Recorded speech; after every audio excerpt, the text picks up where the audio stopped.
Ini adalah sejarah gedung Gereja Katolik Santo Yusuf Gedangan, Kota Semarang. Gereja Katolik Santo Yusuf atau lebih dikenal dengan sebutan Gereja Gedangan memiliki sejarah panjang sebagai tempat peribadatan umat Katolik di Kota Semarang. Gereja ini terletak di Jalan Ronggowarsito nomor 11, Kelurahan Rejomulyo, Kecamatan Semarang Timur. Secara administratif, gereja ini merupakan bagian dari Paroki Santo Yusuf di Keuskupan Agung Semarang. Selamat datang di Catholic Vox, seri sejarah Gereja Katolik Indonesia. Berikut adalah 4 fakta yang menarik tentang sejarah Gereja Katolik Santo Yusuf Gedangan Semarang. Sebelum lanjut menonton, jangan lupa like dan subscribe channel ini agar kita semakin mengenal Yesus dalam dimensi ruang dan waktu.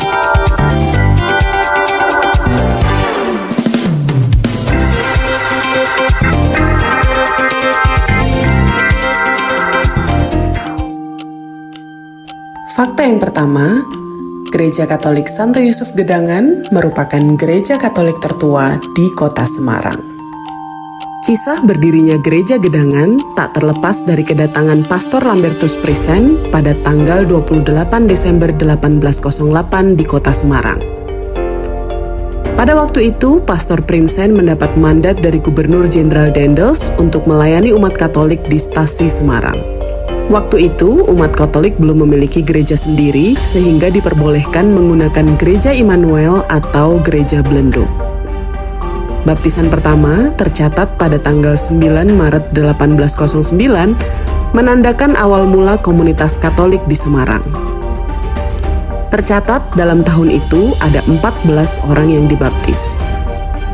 Kemudian pada tahun 1815, ada seorang warga Katolik yang menyediakan rumahnya untuk misa.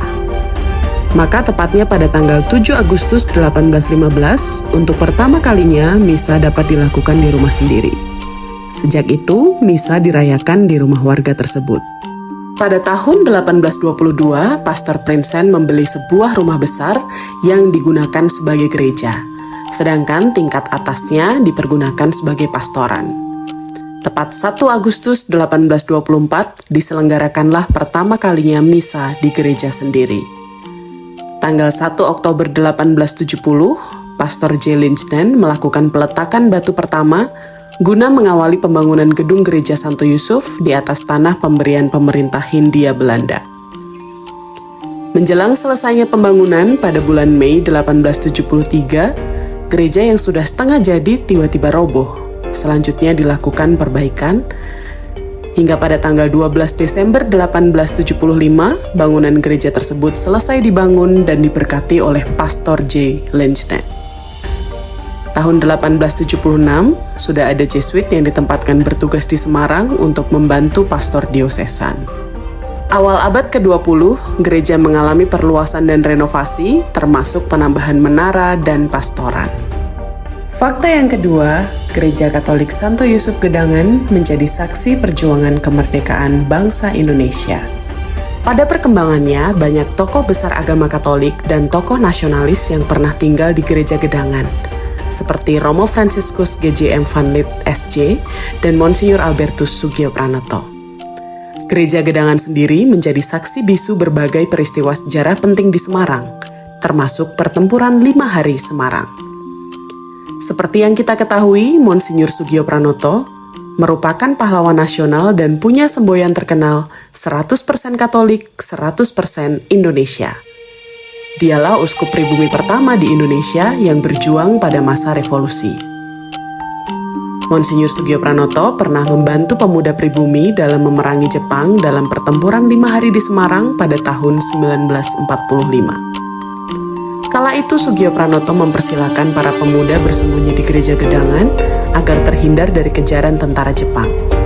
Pada saat itu, Gereja Gedangan menjadi tempat berlindung para pejuang kemerdekaan dan korban pertempuran. Fakta menarik yang ketiga adalah gaya arsitektur dan interior Gereja Katolik Santo Yusuf Gedangan. Bangunan gereja ini dirancang oleh W.I. van Beckel, seorang arsitek Belanda dengan gaya neogotik. Bentuk bangunan, menara, dan jendela gereja mencerminkan gaya arsitektur neogotik yang khas. Sejauh ini, bangunan Gereja Gedangan sudah mengalami 3 kali pemugaran. Meskipun demikian, pemugaran ini tidak mengubah bentuk bangunan asli dan masih mempertahankan desain ala kolonialnya.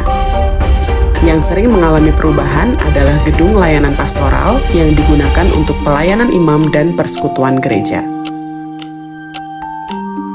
Interior gereja dihiasi dengan berbagai patung, lukisan, dan kaca patri yang indah. Di dalam bangunan gereja kita bisa melihat beberapa interior seperti patung Hati Kudus Yesus, lukisan 14 jalan salib Tuhan, lonceng, dan 12 lukisan yang menceritakan doa Bapa Kami. Fakta yang keempat, menjadikan nama Santo Yusuf sebagai nama pelindung gereja. Nama resmi dari gereja ini adalah Gereja Santo Yusuf. Tetapi orang-orang banyak menyebutnya dengan nama Gereja Gedangan karena gereja ini berada di daerah Gedangan. Pemberian nama Santo Yusuf tentunya bukan tanpa sebab.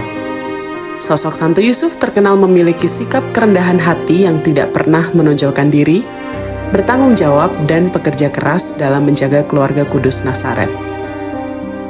Demikianlah 4 fakta menarik tentang Gereja Katolik Santo Yusuf atau Gereja Gedangan yang sangat bersejarah di kota Semarang. Hingga kini, Gereja Santo Yusuf Gedangan menjadi salah satu cagar budaya dan destinasi wisata religi di Semarang. Semoga kehadiran gedung gereja ini dan juga pelayanan di dalamnya semakin mengiring kita mengenal jejak-jejak perjalanan sejarah gereja Katolik di Indonesia. Jangan lupa like dan subscribe channel ini, dan tinggalkan pesan agar kami semakin semangat dalam mengupas sejarah gereja Katolik Indonesia.